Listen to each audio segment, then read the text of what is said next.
Katutandikirewo omukulu Mix Sims tufanye tugenda komekerera owa Queen Sheebah okubeera ng'olugendo lwe olw'e Canada yalukomekereza oba olwa Nakawere. So Mix Sims tufanye bambi omusajja wattu Range Rover ye tebagibbye yonna nga bamwe bagamba mbu Range Rover y'omusajja bagibbye. Range Rover sebo ya ssente nnyingi. On top of that Chemane n'omubbi naye asobola okwepimira.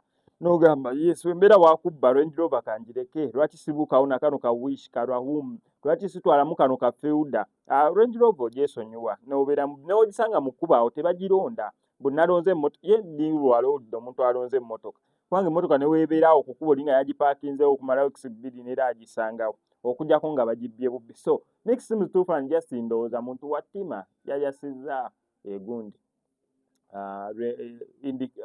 bagiyita batya side mirror ya Range Rover ye simanyi egula mmeka simanyi egula mmeka sigulanga ku mmotoka naye just kyekyo sinti ng'olugambo olutambuzibwa mbu bannange emmotoka kyaka oba ow'ettima yagirabye awo n'agyasa indicator era bw'atyo side mirror naye ako kabeera just kamira bayiza basala mira zinene eza bulijjo ez'endabirwamu zineeno kebasala ne bamala ne bazzaamu ne batuuzaamu kubanga nange waliwo gye nali nvuga nga njijjayo mu kikomera nga neerabidde obbukomyawo nanti omanyi waliwo wantu wabeera nga afunda ng'olina obbukomyawo kati mukwagala ogiyisaawo ne kakoona ku kyuma awo ne kayatika. So nagenda bugenzi ne basala kalala ne bakateekamu yes mitwalo akange kamalako ebiri kitundu nasaba gumu kitundu ebiri kitundu sijjukira yes kalayisi ati simanya ekya Range Rover kibeera kitya naye nga kyekyo ekyabaddewo sinti oba bannange walala eyo nga tuvuddeyo kankulekereko akatambi ka Queen Sheebah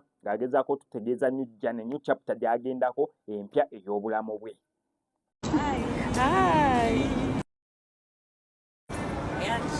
I want to miss you guys. Oh my God.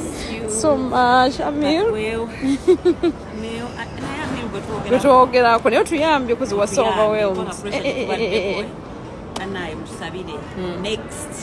Your next adventure. Your travel buddy. My travel buddy is asleep. There's a pressure. Oh my God. But we are here. Next chapter.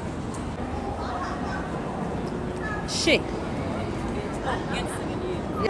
Get 7. And we're taking off any minute.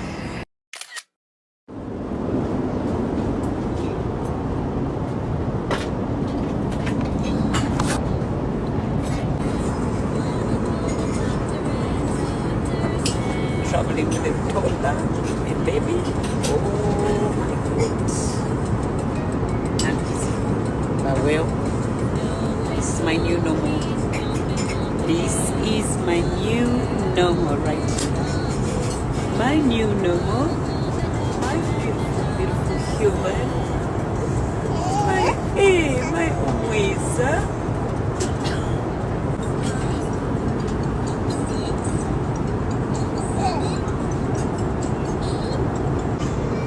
Hi, my travel buddy. What does your outfit say? I love Mom. I love you too, Bunny.